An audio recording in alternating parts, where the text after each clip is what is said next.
Back to our YouTube channel medical and nurses. आज हमारी जो क्लास है जिनका 3 फरवरी को पेपर होने वाला है राजस्थान के लिए, उन लोगों के लिए है। और जो लोग पेपर देने वाले हैं, मैं बता दूं कि Rajasthan, MP, CHO and other state जो एग्ज़ाम होने वाले हैं उन सभी के लिए PDF मटेरियल अवेलेबल है। आपको डायरेक्ट मेरे व्हाट्सएप नंबर पर कांटेक्ट करके सभी स्टडी मटेरियल परचेस करना होगा। और अभी हाल फिलहाल में हम बात करें कि जो अपकमिंग जगह जितने भी पेपर्स हो रहे हैं उन सभी पर आपको जो NHM CHO के जो पेपर्स आप लोग देने वाले हैं उन सभी पेपर्स पर आपको भारी छूट मिलने वाली है। तो आपको डायरेक्ट मेरे व्हाट्सएप पे कांटेक्ट करना पड़ेगा। आपके लिए पूरे पेपर्स विद सीरीज़ के जो क्वेश्चन सभी सॉल्व अवेलेबल करवाए जाएंगे। पहले जो चार्जेस थे वो बहुत ज़्यादा थे, 500 थे, लोगों को जो थोड़ा प्रॉब्लम हो रही थी, बट नाउअडेज चार्जेस है जो घटा के 400 कर दिए गए थे, जिसमें आपको 40 पेपर के अलावा 13 सीरीज़ भी ऐड की गई थी। जो सीरीज़ आपके NHM CHO जो एग्ज़ाम होते हैं उसके अकॉर्डिंग यहाँ पे ऐड की गई हैं। तो जो भी लोग पेपर्स और सीरीज़ लेना चाहते हैं वो डायरेक्ट मेरे व्हाट्सएप नंबर पर कॉन्टैक्ट करके परचेस कर सकते हैं। तो आज की क्लास में जो पहला क्वेश्चन है, और मैंने आज ही बिहार में जो ANM का पेपर हुआ था उसको अपडेट किया है चैनल पर।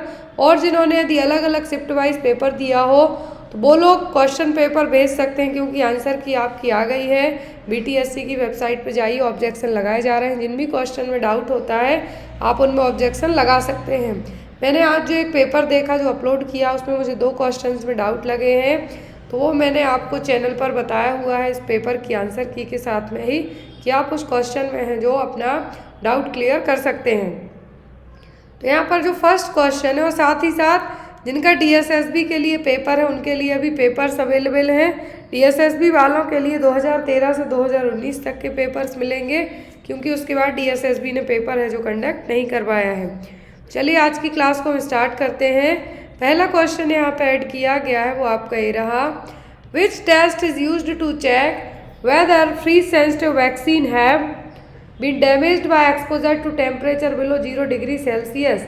तो इनमें से कौन सा टेस्ट यूज़ किया जाएगा वैक्सीन को पता करने के लिए कि वैक्सीन यूज़ करने लायक है या नहीं। ऑप्शन में है स्टिक टेस्ट, सेक टेस्ट, सिक टेस्ट या फिर शॉक टेस्ट। कौन सा टेस्ट किया जाएगा कि जो फ्रीज सेंसिटिव वैक्सीन है यदि उनको 0 डिग्री टेम्परेचर से भी कम में रख दें तो डैमेज हुई है या नहीं, तो होगा सेक टेस्ट। कौन सा? सेक टेस्ट के थ्रू है जो हमें पता कर सकते हैं। अगला क्वेश्चन है यहाँ पर, सेक टेस्ट से जो जितनी भी जो फ्रीजिंग वैक्सीन होती हैं, डीप फ्रोजन वैक्सीन, उनके लिए टेस्ट है जो यूज़ किया जाता है। तो यहाँ पर DPT, hepatitis B, tetanus toxoid है जो फ्रीज, यदि आप इनको फ्रीजिंग कंपार्टमेंट में रखते हैं तो ये डैमेज हो सकती हैं। तो इनके लिए है जो इनकी एफिकेसी का पता करने के लिए आप सेक टेस्ट के थ्रू है जो चेक कर सकते हैं कि वैक्सीन लगाने लायक बची है, एडमिनिस्टर करने लायक बची है, उसको थ्रो आउट करना है। Next one, the condition where bacteria circulate and multiply in the blood is called. तो कौन सी कंडीशन है जिसमें बैक्टीरिया सर्कुलेट तो होंगे ही, साथ में मल्टीप्लिकेशन भी करेंगे, वो भी ब्लड में? सेप्टिसीमिया, बैक्टीरियमिया, पाएमिया या फिर नन ऑफ द अबव। कौन सी कंडीशन है? तो यहाँ पर आपको जो कंडीशन आएगी कि ब्लड में जो बैक्टीरिया सर्कुलेट करते हैं, साथ ही साथ अपनी फैमिली प्लानिंग भी कर रहे हैं, वहीं पे फैमिली को भी बढ़ा रहे हैं, तो वो कौन से हो, वो कंडीशन क्या कहलाएगी? वो कहलाएगी सेप्टिसीमिया। बैक्टीरियमिया में भी वायबल बैक्टीरिया प्रेजेंट होंगे ब्लड स्ट्रीम में, वायबल बैक्टीरिया प्रेजेंट होंगे, लेकिन यदि बात करें बढ़ाने की अपने परिवार को बैक्टीरिया की तो होगा सेप्टिसीमिया। पाएमिया का मतलब होता है ब्लड पॉइजनिंग एक तरीके से। यदि आपके ब्लड में पस फॉर्मिंग बैक्टीरिया सर्कुलेट होते हैं और वो अपनी पस को रिलीज करते हैं किसमें? आपके ब्लड में, तो वो कहलाएगी condition pyaemia. Next one, when the patient vomits the most important nursing objective is to prevent. जब भी कोई भी पर्सन वॉमिट करता है तो एज अ नर्स आपका फर्स्ट जो प्रायोरिटी होगी वो क्या होगी, किसको प्रिवेंट करने की? डिहाइड्रेशन, मेटाबॉलिक एल्कलोसिस, एस्पिरेशन या फिर रप्चर ऑफ टिश्यू। यहाँ पे क्वेश्चन देखिए आप, यदि कोई वॉमिट करता है तो यहाँ पर आप उसको किस चीज़ से प्रिवेंट करेंगे? तो वॉमिटिंग के टाइम पर एस्पिरेट होने के चांसेस सबसे ज़्यादा होते हैं, मतलब जो मटेरियल आपके मुंह तक आया उसको ट्रैकिया के थ्रू अंदर लंग्स में जाने से बचाना है, तो वो कहलाता है एस्पिरेशन। तो यहाँ पर जो आपका मोस्ट इम्पॉर्टेंट पॉइंट होगा वो क्या होगा, एस्पिरेशन। तो हिंदी में है ना इंग्लिश में है, वो अदर लैंग्वेज में, इसलिए उनको कन्वर्ट करना थोड़ा सा मुश्किल है, तो इसलिए उनको हिंदी इंग्लिश में कन्वर्ट करके आपके सामने उनको प्रेजेंट किया जाएगा। पहला क्वेश्चन है आपको, विच of the following is most powerful chemical disinfectant. तो सबसे पावरफुल केमिकल डिसइंफेक्टेंट क्या है? ऑप्शन में फिनॉल, लाइजॉल, डेटॉल या फिर potassium permanganate. Potassium permanganate KMnO4 use किया जाता है। इसका जो फॉर्मूला है पोटेशियम परमैंगनेट का वो क्या है, KMnO4। इसको आप फिटकरी के नाम से भी जानते हैं, पानी के लिए यूज़ किया जाता है डिसइंफेक्ट करने के लिए। लेकिन सबसे पावरफुल की बात की जा रही है, वो क्या होगा यहाँ पर, आप लोग भी अपने आंसर है जो ऐड कर सकते हैं। तो सबसे पावरफुल डिसइंफेक्टेंट होगा वो क्या होगा, इनमें से होगा लाइजॉल। क्या होगा, लाइजॉल। लाइजॉल जो जनरली इवन जैसे कोई भी सरफेस आप क्लीन करते हैं तो इन चारों के कंपेयर में क्या होगा, ज़्यादा हार्ड होगा। तो यहाँ पर लाइजॉल का यूज़ है जो हाउस होल्ड में जो क्लीनिंग करने के लिए तो किया ही जाता है, साथ ही साथ इसका जो केमिकल है क्या है, इसमें 50% क्रिजॉल होता है। लाइजॉल में क्या होगा, 50% क्रिजॉल होता है। एग्जाम में आपको पूछा जा सकता है क्रिजॉल क्या है, 3-मेथाइल-फेनिनॉल। यहाँ पर आपको लाइजॉल का यदि केमिकल पूछा जाए तो वो क्या है, वो है क्रिसॉल। एग्जाम में आपको पूछा जा सकता है क्रिसॉल 50%। आपको पूछा जाए कि केमिकल डिसइंफेक्टेंट तो क्या है, लाइजॉल। इसका केमिकल कंपोनेंट क्या है, वो है क्रिजॉल। नेक्स्ट थिंग है यहाँ पर कि आपको एग्जाम में पूछा जा सकता है कि जो भी HIV या फिर कोविड या इन्फ्लुएंजा वाले पर्सन के लिनिन वगैरह किससे क्लीन किए जाते हैं, होता है सोडियम हाइपोक्लोराइड। और यदि आपको यहाँ पर याद रखना है कोविड के लिए, HIV के लिए एंड जो ऐसी डिसीज़ है, यहाँ पे आप इन्फ्लुएंजा भी आपको पूछा जा सकता है, but most of the exam में आपको यही आता है कि कोविड वाले मरीज का लिनन क्लीन करना है तो क्या यूज़ करेंगे, सोडियम हाइपोक्लोराइड। एक और आता है आपको ग्लूट्रेल्डिहाइड। ग्लूट्रेल्डिहाइड का यूज़ किया जाता है जो भी एंडोस्कोपी है या फिर जितनी भी ट्यूब्स हैं उनको स्टरलाइज करने के लिए। क्लियर है। फिर आपको यदि पूछा जाए फॉर्मेल्डिहाइड, तो फॉर्मेल्डिहाइड OT को फ्यूमिगेट करने के लिए यूज़ किया जाता है, ऑपरेशन थिएटर को फ्यूमिगेट करने के लिए। Next one is which vaccine does not administer eight the time of birth. तो जन्म के समय कौन सी वैक्सीन नहीं दी जाती है, कौन सा टीका नहीं लगता है, BCG, OPV, DPT या फिर हेपेटाइटिस B। जन्म के समय बच्चे को वैक्सीन दी जाती है ओरल पोलियो वैक्सीन का 0 डोज, OPV का 0 डोज, BCG एक ही बार बस दी जाती है, जिसका फुल फॉर्म क्या होता है, बेसिलाई कालमेटिक यूरिन, इंटरडर्मल रूट से लेफ्ट अपर आर्म में दी जाती है। परमानेंट वैक्सीन है जो स्कार फॉर्मेशन करने वाली है कि सिंगल वैक्सीन है, वो है BCG।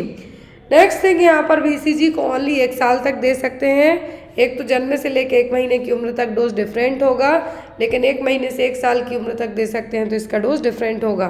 DPT दी जाती है बच्चे को 6 वीक की उम्र कंप्लीट करने के बाद या फिर 1.5 महीने के बाद, आफ्टर 6 वीक के बाद दी जाती है। तो DPT में अभी नावाडेज है जो पेंटावैलेंट इंक्लूड कर दिया है तो उसके फॉर्म में दी जाती है। Hepatitis B at the time of birth दी जाती है, लेकिन यदि बच्चे का वजन 2 किलोग्राम से कम है तब हेपेटाइटिस B वैक्सीन नहीं दी जाती है। आप इंतजार करेंगे कि जब बच्चे का वजन 2 किलोग्राम हो जाएगा तब आप उसमें हेपेटाइटिस B वैक्सीन देंगे। हेपेटाइटिस B कैसे दी जाती है, इंट्रामस्कुलर रूट से। Oral polio vaccine oral eight the time of birth 0 dose, DPT intramuscular, hepatitis B intramuscular और BCG इंट्राडर्मल। ओनली ये एक ही वैक्सीन है जो इंट्राडर्मल दी जाती है और वो है BCG वैक्सीन। ये देखिए यहाँ पर दिया इम्यूनाइजेशन शेड्यूल आपका पूरा तो नहीं है, हाफ बस है यहाँ पर कि BCG at the time of birth dose होता है 0.1 ml, लेकिन यदि यहाँ पर ए at the time of birth नहीं दे पाए 0.05 ml है जो 1 महीने की उम्र के बाद है जो दे सकते हैं। दूसरा इंट्राडर्मल लेफ्ट अपर आर्म में। Hepatitis B at the time of birth intramuscular दिया जाता है 0.5 ml। Anterior lateral aspect of thigh, जो वास्टस लैटरलिस मसल्स है वहाँ पर पूछा जाता है इन्फेंसी पीरियड में वैक्सीन IM कहाँ दी जाती हैं, वो है anterior lateral aspect of thigh और वास्टस लैटरलिस मसल्स। OPV का 0 डोज जो at the time of birth दिया था ओरली 2 बूंद जिंदगी की। फिर 6, 10 और 14 वीक्स में जब DPT का डोज दिया जाता है उसी के साथ में hepatitis B and oral polio vaccine है जो इंक्लूड करके दे दी जाती हैं। तो oral polio oral OPV oral दी जाएंगी first, second, third dose 6, 10, 14 weeks में। इन वैक्सीन में हर एक वैक्सीन में एटलीस्ट 1 मंथ का गैप है जो होना चाहिए और 4 वीक का। मीजल्स वैक्सीन है जो कि सबक्यूटेनियस दी जाती है और कब दी जाती है, जब बच्चा पूरा 9 महीने कंप्लीट कर ले, 9 से 12 महीने की उम्र के बीच में। 0.5 ml सबक्यूटेनियस रूट से। Next one, ORS does not contain, ORS में क्या इंक्लूडेड नहीं होगा, glucose, calcium lactate, sodium bicarbonate या फिर सोडियम क्लोराइड, क्या इंक्लूडेड नहीं होगा। तो जो चीज़ इंक्लूड नहीं होगी वो क्या होगी, वो होगी यहाँ पर कैल्शियम लैक्टेट। ORS में क्या शामिल नहीं होगा, calcium lactate. Next one is which organ affects in Wilms tumour, Wilms tumour आपने नाम सुना है। विल्म्स ट्यूमर किस ऑर्गन को अफेक्ट करता है, किडनी, ब्रेन, लिवर या फिर लंग्स। बच्चों में होने वाला सबसे कॉमन किडनी ट्यूमर है, क्या है, विल्म्स ट्यूमर। तो बच्चों में जो सबसे ज़्यादा यदि किडनी में ट्यूमर होता है स्पेशली ये क्या है, बच्चों को अफेक्ट करता है। इसको नेफ्रोब्लास्टोमा नाम से भी जाना जाता है। नेफ्रो वर्ड जुड़ जाए दैट मीन्स किडनी। तो विल्म्स ट्यूमर और नेफ्रोब्लास्टोमा ये होता है जनरली बच्चों में और कहाँ पर, किडनी में। तो यहाँ पर आपका आंसर क्या होगा, किडनी। और जनरली जिन बच्चों की उम्र 3 से 4 साल होती है उनको सबसे ज़्यादा अफेक्ट करता है। तो याद रखें विल्म्स ट्यूमर किसका है, किडनी का। इसका दूसरा नाम है नेफ्रोब्लास्टोमा। और जो होगा जिन बच्चों के लिए तो वो उनकी उम्र कितनी होगी, 3 से 4 साल तक की उम्र के बच्चों में देखने को मिलेगा। बहुत रेयर केस में है बच्चों को 5 साल की उम्र के बाद है जो देखने को मिलेगा। Next is malaria, filaria are transmitted by. तो मलेरिया और फाइलेरिया कैसे ट्रांसमिट होते हैं, मलेरिया कैसे होगा, मच्छर से, फ्ली से, माउस से कि कैट से। तो मलेरिया और फाइलेरिया, मलेरिया के लिए जो रिस्पॉन्सिबल है वो क्या है, वो है फीमेल एनाफिलीज मॉस्क्यूटो। और जो यहाँ पर फाइलेरिया के लिए है तो वो क्या है, कौन सा मॉस्क्यूटो रिस्पॉन्सिबल है फाइलेरिया के लिए, तो यहाँ पर फाइलेरिया के लिए क्या रिस्पॉन्सिबल है, मॉस्क्यूटो ही इसके लिए भी, तो वो होंगे यहाँ पर मॉस्क्यूटो से। फाइलेरिया के लिए DOC पूछा जाता है। मलेरिया की ड्रग ऑफ चॉइस सबको पता है, लेकिन फाइलेरिया की जो ड्रग ऑफ चॉइस है इसके लिए, फाइलेरिया और फाइलेरियासिस के लिए तो वो होती है DEC। कौन सी ड्रग है, DEC।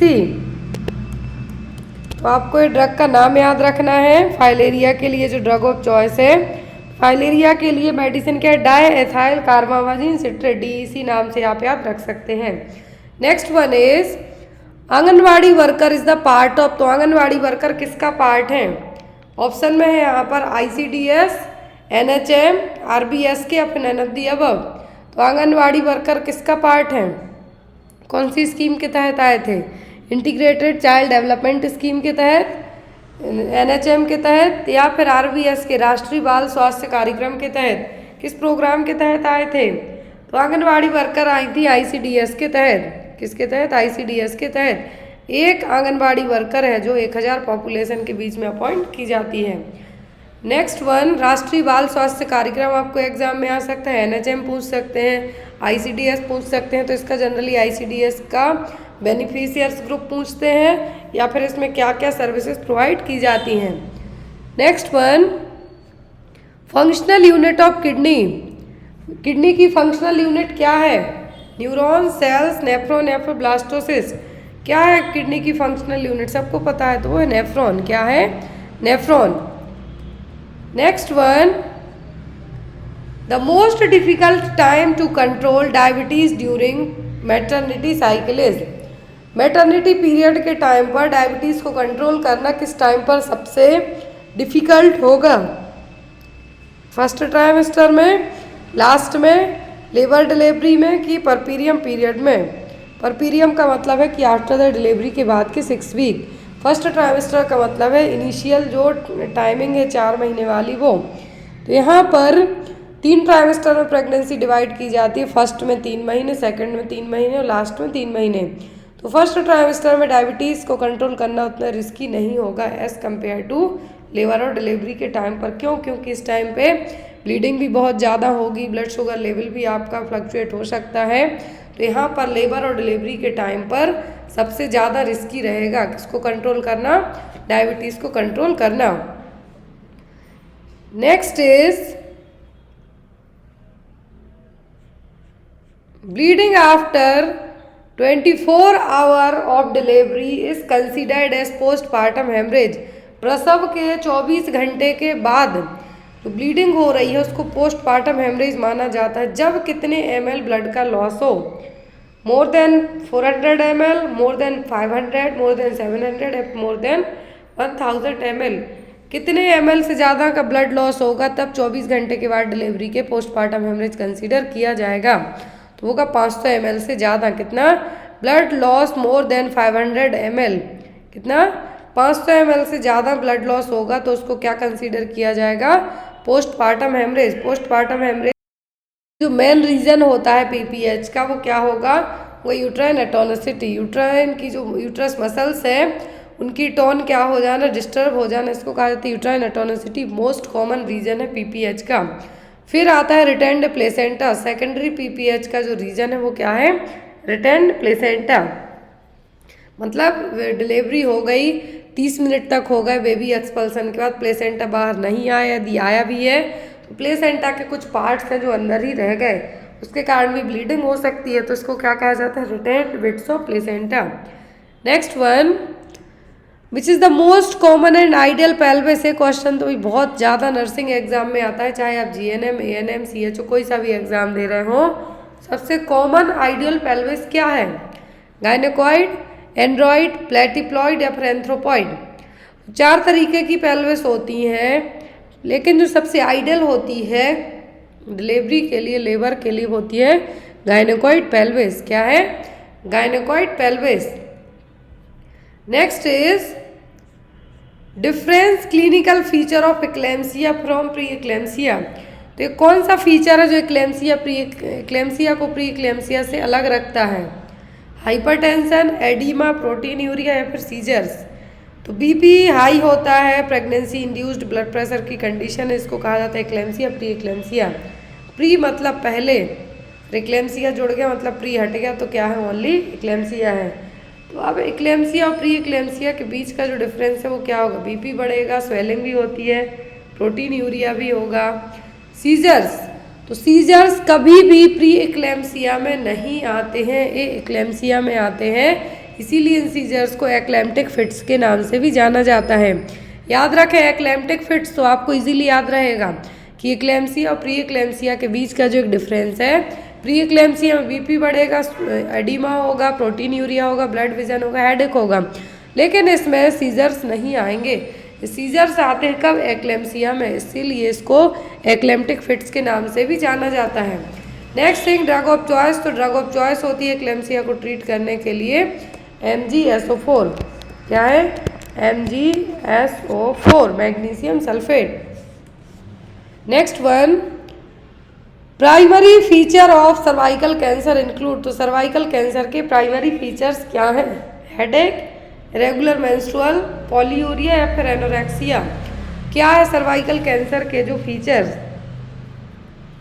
सर्वाइकल कैंसर में पॉलीयूरिया मतलब बहुत ज़्यादा यूरिन पास आउट करना, एनोरेक्सिया मतलब भूख ना लगना, हेडेक का मतलब सिरदर्द, इरेगुलर मेंस्ट्रुअल का मतलब हो सकता है महीने में 2 बार पीरियड्स आ जाए, मेंस्ट्रुएशन आ जाए, या फिर पीरियड्स एक ही बार में बहुत ज़्यादा हैवी वेजाइनल ब्लीडिंग हो। तो यहाँ पर जो सर्वाइकल कैंसर का प्राइमरी फीचर होगा वो क्या होगी? Irregular menstrual period. Next is in which disease do Koplik spots occurs. तो कौन सी डिसीज में कॉप्लिक स्पॉट्स देखने को मिलेंगे? चिकन पॉक्स, मम्स, मीजल्स या फिर पोलियो। एग्जाम में बहुत आता है क्वेश्चन कॉप्लिक स्पॉट्स, या फिर डिसीज दी जाएगी, पूछा जाएगा क्लासिकल साइन। तो देखने को मिलते हैं किसमें? मीजल्स में। किसमें देखने को मिलेंगे? मीजल्स में। नेक्स्ट है यहाँ पर क्वेश्चन, और जितने भी ये क्वेश्चन है पूरे आपके ANM CHO और GNM एग्जाम्स के लिए हैं। नेक्स्ट इज ICDS के लाभार्थी कौन है? Who is the beneficiaries of ICDS scheme? Integrated child development scheme के बेनिफिशियर्स कौन से हैं? 6 वर्ष से छोटे बच्चे, less than 6 year old children, गर्भवती तथा स्तनपान कराने वाली महिलाएं, प्रेग्नेंट और लैक्टेटिंग मदर, या फिर बुजुर्ग व्यक्ति, या फिर A&B कौन होगा? तो यहाँ पर आपका आंसर होगा ICDS के बेनिफिशियर्स में दोनों का मतलब है कि 6 वर्ष से छोटे बच्चे और जो प्रेग्नेंट लेडीज़ हैं और जो लैक्टेटिंग मदर हैं वो यहाँ पर आपकी आएंगे। ICDS integrated children's development scheme, तो इस स्कीम को लॉन्च किया गया था 1975 में, 1975 में। इसके जो बेनिफिशियर्स हैं 6 साल से कम उम्र के बच्चे, 6 ईयर से कम उम्र के बच्चे, गर्भवती और स्तनपान कराने वाली महिलाएं। Next one is the prenatal period means, prenatal period कौन सा पीरियड है? Ovum embryo foetus, ovum foetus and premature infant, या फिर none of the above. Pre, intra, post, 3 तरीके के पीरियड याद रखना है आपको। Prenatal period, intranatal period and postnatal period. Prenatal और एंटीनेटल, प्रीनेटल और एंटीनेटल, एंटी और प्री जुड़ जाए मतलब बिफोर, क्या है बिफोर। तो यहाँ बिफोर वाला क्या है आपका ओवम, फिर होगा आपका एम्ब्रियो एंड, क्योंकि ये क्या है यूट्रस में ही है, ये तीनों क्या है यूट्रस में ही है। इंट्रा का मतलब होता है, इंट्रानेटल पीरियड का मतलब होता है ड्यूरिंग द डिलीवरी टाइम, क्या है ड्यूरिंग द डिलीवरी टाइम। फिर आता है आपका postnatal period, postnatal period कहलाता है आफ्टर द डिलीवरी। फिर आपको याद रखना है प्रीनेटल पीरियड और एंटीनेटल पीरियड दोनों सेम थिंग है, और कितना होता है जन्म पूर्व अवधि, इसको कहा भी क्या मतलब डिलीवरी के पहले का टाइम, तो होगा ओवम होगा, फीटस होगा एंड एम्ब्रियो होगा। तो आपका आंसर यहाँ पे क्या होगा ऑप्शन नंबर A। ये देखिए कंसेप्शन टू 14 वीक्स तक, क्या है कंसेप्शन से लेके 14 हफ्तों तक का पीरियड क्या कहलाता है ओवम, 0 to 14 डेज। फिर 2 वीक्स टू 8 वीक्स तक पीरियड कहलाता है एम्ब्रियो, 9 वीक्स टू 9 मंथ तक क्या कहलाएगा foetus. Next one, normal pulse rate of a newborn, नवजात शिशु की सामान्य पल्स दर कितनी होती है? 110 पर मिनट, 120 पर मिनट, 140 पर मिनट, या फिर 170 पर मिनट। नॉर्मल पल्स रेट की बात की जा रही है, यदि एक एडल्ट हेल्दी पर्सन की पूछे तो कितनी होगी? 72 75 के बीच में। लेकिन यहाँ पर यदि बच्चे में बात कर रहे हैं न्यूबॉर्न में स्पेशली, तो क्या होगी बढ़ी हुई रहती है, 140 से 160 के बीच में तक रहती है। तो यहाँ पर क्या होगा आपका 140 पर मिनट। 120 से भी कम जाती है तो बेबी किस में कंसीडर किया जाता है? रेस्पिरेटरी डिस्ट्रेस की कंडीशन में। नेक्स्ट वन, निम्नलिखित में से कैल्शियम का सबसे बढ़िया स्रोत क्या है? Which of the following is the best source of calcium? Calcium का सबसे अच्छा सोर्स क्या है? मीट, फ्रूट, मिल्क, या फिर वेजिटेबल्स? कैल्शियम का सबसे अच्छा सोर्स है यहाँ पर क्या? मिल्क, दूध। दूध में सबसे ज़्यादा मात्रा में कैल्शियम पाया जाएगा अकॉर्डिंग टू इनके ऑप्शंस के। पोटेशियम पूछे तो आपको कहना है बनाना। नेक्स्ट वन,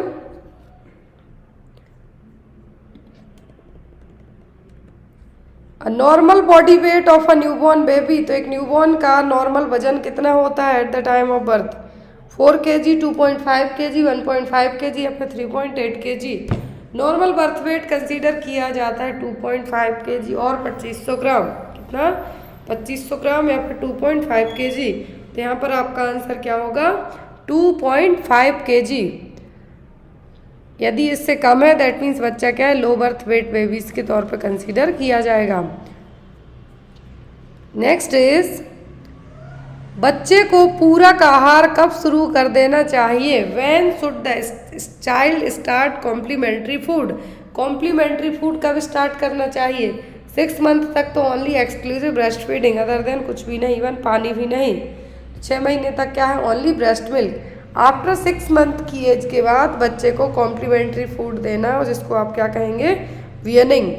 क्या कह सकते हैं आप इसको, वीयनिंग है जो स्टार्ट की जाएगी। तो यहाँ पर आप इसको ये भी याद रख सकते हैं, वीयनिंग और कॉम्प्लीमेंट्री फूड कब देना है, 6 मंथ की उम्र में, जब बच्चे की उम्र 6 महीने हो जाए तब। Next one, which of the following nutrients is required for tissue repair.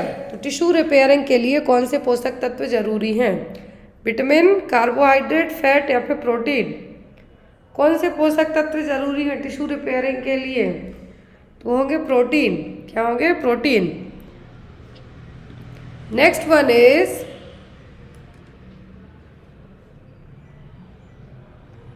The mother generally feels the active fetal movement first at the end of. तो एक माँ अपने बच्चे के एक्टिव फीटल मूवमेंट कब फील करती है, कितने वीक्स की प्रेगनेंसी के एंड होने तक, 16th week, 12th week, 10th week या फिर 14th वीक। तो कितने वीक में, जो जेस्टेशनल पीरियड है यहाँ पर वीक्स में दिए गए हैं, कितने वीक की प्रेगनेंसी में माँ अपने बच्चे के फीटल मूवमेंट फील करना स्टार्ट कर देती है। इसको कहा जाता है क्या, क्विकनिंग। क्या कहा जाएगा, क्विकनिंग। तो ये क्विकनिंग फील होती है 16 से 20 वीक की प्रेगनेंसी में। लेकिन यदि आपको याद रखना है, एंड ऑफ पूछा है, मतलब कितने वीक की प्रेगनेंसी खत्म होते तक माँ को बच्चे के फीटल मूवमेंट फील होंगे, तो वो कहलाएगा 16 वीक। जनरली फील होते हैं कब, 20 वीक में। लेकिन माँ यदि मल्टीपैरा है तो उसको 16 वीक में भी फील होना स्टार्ट हो सकते हैं। लेकिन एक एक्चुअल ड्यूरेशन यदि एग्जाम में पूछा जाता है आपसे, तब आपको मार्क करना होगा 20 वीक, इतना 20 हफ्ते। और ये जो फील होने वाले मूवमेंट हैं, फर्स्ट फीटल मूवमेंट है, क्या कहलाते हैं, quickening. Next one is MMR vaccine is given at measle, mumps, rubella, 3 vaccine इसमें इंक्लूडेड होती हैं MMR में। तो ये कितने महीने की उम्र में बच्चे को दी जाएंगी, 9 मंथ, 8 मंथ, 6 मंथ या फिर 9 वीक में। MMR वैक्सीन दी जाती है जब बच्चे की उम्र 9 मंथ कंप्लीट हो जाए। कब, 9 महीने है जो कंप्लीट हो जाए। और जो फर्स्ट डोज दिया जाता है 9 मंथ टू 12 मंथ के बीच में, यहाँ पर 12 है। दूसरा डोज दिया जाता है 3 महीने का ब्रेक दे के। याद रखें आप, ये जो मीजल्स वैक्सीन है, इसका दूसरा डोज दिया जाता है, तो इसमें जनरली 3 महीने का ब्रेक है जो दिया जाता है। अदर वैक्सीन में 1 मंथ का, लेकिन इसमें 3 महीने का ब्रेक है जो बीच में दिया जाता है। यदि वैक्सीन 11वें महीने में दिए गई, फर्स्ट जो डोज है 9 महीने में दिया गया, तो यहाँ पर आप कब देंगे, नेक्स्ट है जो 3 महीने का ब्रेक दे के। तो बहुत रेयर लोग हैं 9 मंथ में ही दिलवा पाते हैं। और दूसरा डोज दिया जाता है 15 महीने से लेकर 6 साल की उम्र के बीच में। Next one, insulin is secreted by which cells. तो इंसुलिन का सीक्रेशन कौन करता है, beta cells, alpha cells, gamma cells या फिर none of the above. Insulin का सीक्रेशन करती हैं बीटा सेल्स। पेंक्रियास का जो आइसलेट्स हैं, तो यहाँ पर आइसलेट्स की जो बीटा सेल्स हैं वो इसको रिलीज करेंगी। Alpha, beta, gamma, delta cells तीनों टाइप की होती हैं। रिलीज करती है somatostatin, glucagon and. Children's drug calculation is based on. Children's का जो ड्रग कैलकुलेशन है किस बेस पे होगा, हाइट के, वेट के, रूल ऑफ 9 के, कि बॉडी मास इंडेक्स के। तो यहाँ पर चिल्ड्रंस पे जो ड्रग कैलकुलेशन की बात की जा रही है, कैसे होगा, किसी बच्चे की हाइट है 5 साल है, लेकिन उसकी हाइट 7 साल के बच्चे जैसी हो जाती है। रूल ऑफ 9 यूज़ किया जाता है किसके लिए, बर्न पेशेंट के लिए। बॉडी मास इंडेक्स है जो एडल्ट में बेस्ड ऑन और हाइट और वेट किस तरीके से, उसके लिए है। बच्चों में ड्रग डोज कैलकुलेट किया जाता है अकॉर्डिंग टू वेट के, किसके, अकॉर्डिंग टू वेट के। अगला क्वेश्चन है, full form of PPK। PPK का फुल फॉर्म क्या है, positive pregnancy kit, positive pressure kit, both या फिर none of the above. PPK का फुल फॉर्म होता है पॉजिटिव प्रेगनेंसी किट। क्या है, पॉजिटिव प्रेगनेंसी। निम्नलिखित में से कौन सा लक्षण डेंगू बीमारी का नहीं है, which of the following is not a symptom of dengue disease. Dengue का क्या लक्षण नहीं है? High fever, low grade fever, eye pain या फिर जॉइंट पेन। तो डेंगू का लक्षण कौन सा नहीं है? तो डेंगू में हाई ग्रेड फीवर होगा, आंखों में दर्द होगा, जॉइंट पेन होगा। इसीलिए डेंगू को कहा जाता है ब्रेक बोन फीवर, हड्डी तोड़ बुखार। लेकिन इसमें लो ग्रेड फीवर देखने को नहीं मिलता है। डेंगू में है जो एडीज एगिप्टी मॉस्किटो इसके लिए रिस्पॉन्सिबल है। और यहाँ पर जो हल्का बुखार तो देखने को नहीं मिलता है, इसमें हाई फीवर रहेगा, आई पेन होगा, जॉइंट पेन होगा, आंखों में दर्द होगा, आपको सिर दर्द हो सकता है, लेकिन कभी भी लो ग्रेड फीवर नहीं रहेगा। नेक्स्ट वन, राष्ट्रीय स्वास्थ्य मिशन कब लॉन्च किया गया था? When was the national health mission launched? National health mission कब लॉन्च हुआ था? 2014, 2011, 2010 या फिर 2013 में? राष्ट्रीय स्वास्थ्य मिशन कब लॉन्च किया गया था? तो नेशनल हेल्थ मिशन लॉन्च हुआ था 2013 में। कब? 2013 में। नेक्स्ट वन इज, जननी सुरक्षा योजना कब शुरू की गई थी? ये तो हम कई बार पढ़ चुके हैं। व्हेन वॉज द जननी सुरक्षा योजना लॉन्च? 2005, 2006, 2004 या फिर 2010 में? एक है जननी सुरक्षा योजना और दूसरी है जननी शिशु सुरक्षा योजना। जननी सुरक्षा योजना लॉन्च की गई थी कब? 12 अप्रैल 2005 को। इसको GSY स्कीम के नाम से भी एग्जाम में पूछा जाता है। कब लॉन्च हुई थी? 12 अप्रैल 2005 को। इंस्टीट्यूशनल डिलीवरी को बढ़ावा देने के लिए कि हॉस्पिटल्स में डिलीवरी करवाई जाए। किसके लिए? इसका जो गोल था, टारगेट था, वो क्या था कि मैटरनल और न्यूनेटल मोर्टेलिटी रेट को हमें क्या करना है? कम करना है। Next one, when was the national rural health mission launch? राष्ट्रीय ग्रामीण स्वास्थ्य मिशन कि राष्ट्रीय ग्रामीण स्वास्थ्य मिशन कब शुरू किया गया था? पहले हमने NHM पढ़ा, नेशनल हेल्थ मिशन। ये है NRHM, national rural health mission. 2005 में, 2006 में, 2004 में कि 2010 में? तो नेशनल हेल्थ मिशन NRHM की स्थापना हुई थी कब? 2005 में, 12 अप्रैल 2005 में। नेक्स्ट वन इज, हैंसन्स रोग किसको कहा जाता है? Which disease is known as the Hansen's disease?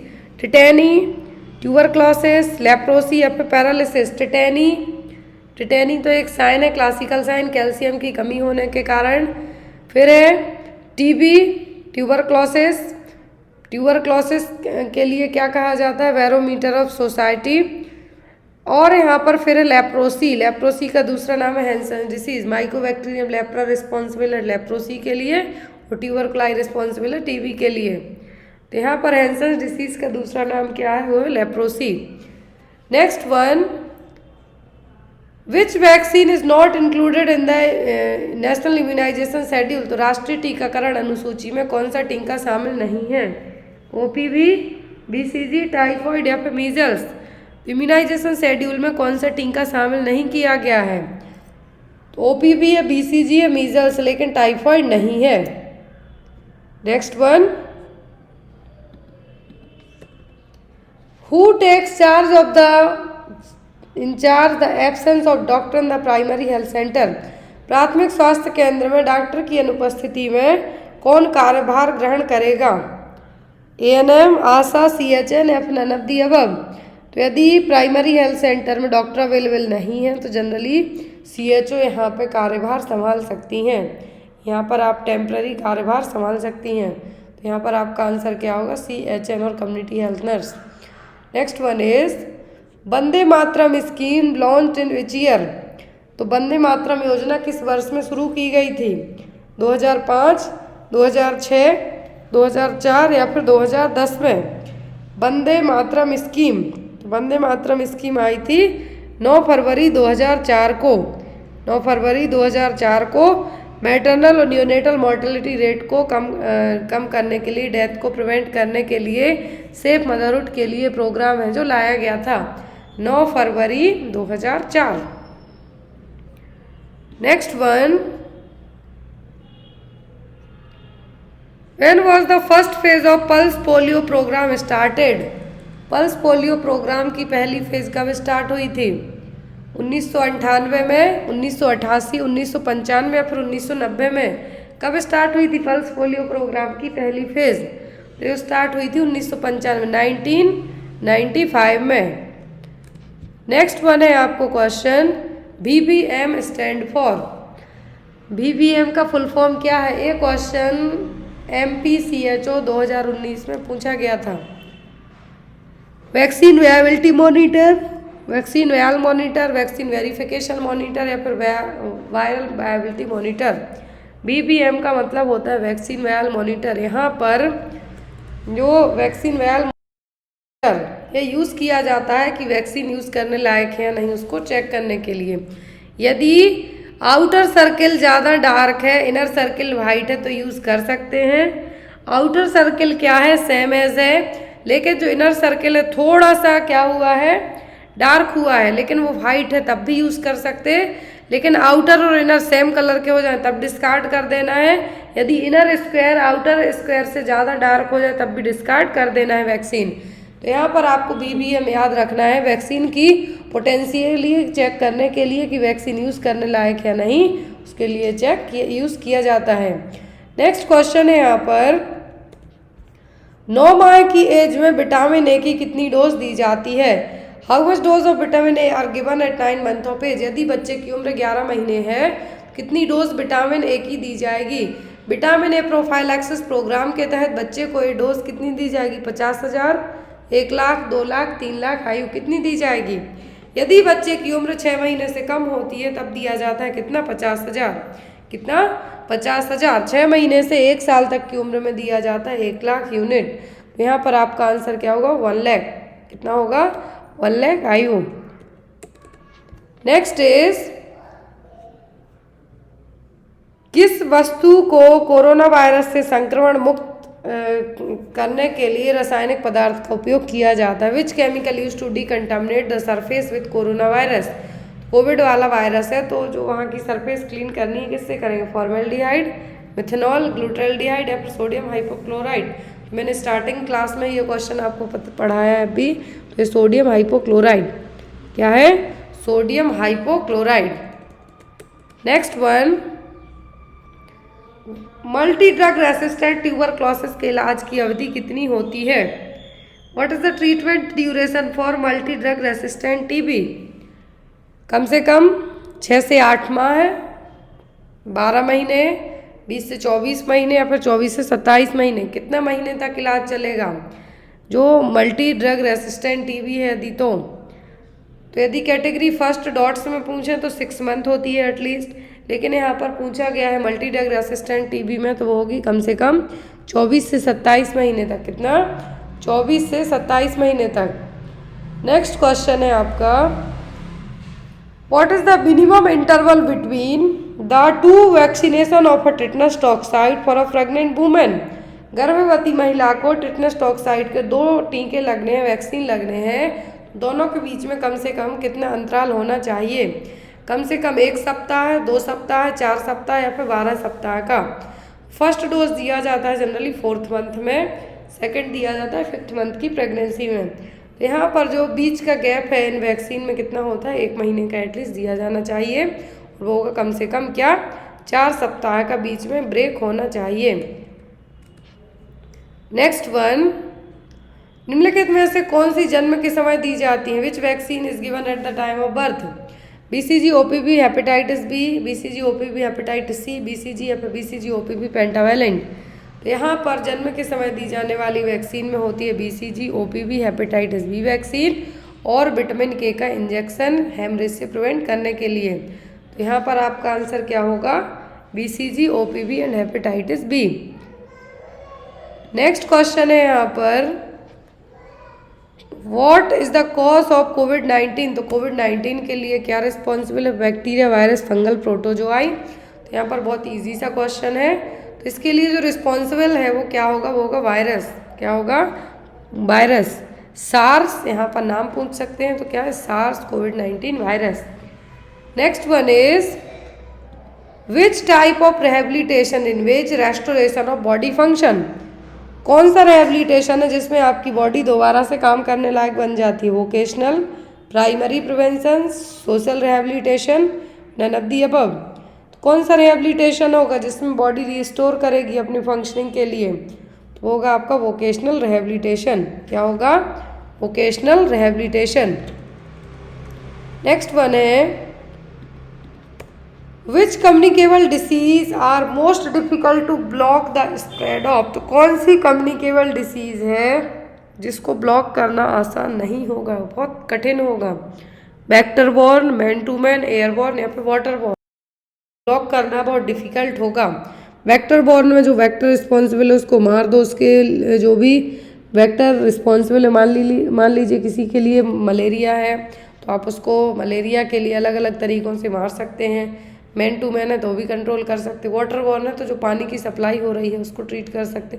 लेकिन एयर बॉर्न को ब्लॉक करना बहुत ही डिफ़िकल्ट है, जैसे कोविड फैला था उस तरीके से यहाँ पर। नेक्स्ट क्वेश्चन है आपका how does vertical transmission occur. तो वर्टिकल ट्रांसमिशन कैसे होगा? Through the mosquitoes, through direct contact, through droplets या फिर थ्रो द प्लेसेंटा। तो वर्टिकल ट्रांसमिशन होगा थ्रो द प्लेसेंटा के, किसके? प्लेसेंटा के थ्रो। वर्टिकल का मतलब है मदर टू फीटस, सीधा सा यहाँ पे लॉजिक है आपका, मदर टू फीटस जो ट्रांसमिशन हो रहा है वो। Next one what is the ideal temperature to store DPT vaccine. DPT vaccine को स्टोर करने के लिए आइडल टेम्परेचर क्या है? Room temperature 4 to 8 degree Celsius, 0 to -20 degree Celsius, 18 to 20 degree Celsius. Diphtheria pertussis tetanus के लिए आइडल टेम्परेचर होता है 4 से 8 डिग्री सेल्सियस तक। कितना? यदि 2 से 8 होता तो आप मार्क कर सकते थे, लेकिन 4 to 8 है तो आप इसको भी मार्क कर सकते हैं। Next is in which study we can obtain the relative risk of disease. तो कौन सी स्टडी में आप रोग या कोई भी बीमारी है तो उसके रिलेटिव रिस्क फैक्टर्स की भी स्टडी कर सकते हैं? केस, कोहार्ट, केस कंट्रोल या फिर एक्सपेरिमेंटल स्टडी। कोई भी डिसीज़ के लिए आप एक्सपेरिमेंटल स्टडी तो नहीं कर सकते, दोबारा से बीमारी फैला के करें, होगी आपकी कोहार्ट स्टडी। कौन सी? Cohort study. Next is which vaccine is contraindicated during the pregnancy. गर्भावस्था के दौरान कौन से टीके नहीं लगाए जाते हैं? रूबेला, ओपीवी, टिटनस या फिर इन्फ्लुएंजा। तो इवन प्रेगनेंसी में जो वैक्सीन नहीं दी जाती वो होती है रूबेला वैक्सीन। इवन इसकी इम्यूनोग्लोबुलिन भी चेक की जाती है कि प्रेगनेंसी में इसकी एंटीबॉडी अवेलेबल तो नहीं है। तो जो वैक्सीन नहीं दी जाएगी वो क्या होगी? Rubella vaccine. Next one which of the following constitutes specific protection. तो इनमें से स्पेसिफिक प्रोटेक्शन कौन सा? Immunisation, avoidance of allergen, healthy environment या फिर कीमोप्रोफाइलैक्सिस। स्पेसिफिक प्रोटेक्शन में आपका आएगा इम्यूनाइजेशन। क्या है? इम्यूनाइजेशन। किसी भी बीमारी के होने से बचने के लिए आप क्या कर सकते हैं?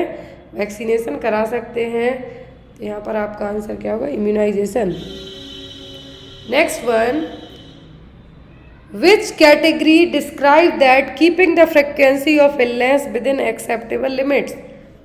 तो यहाँ पर कौन सी कैटेगरी डिस्क्राइब करेगी कि कोई भी इलनेस एक लिमिटेड एरिया में ही फैले?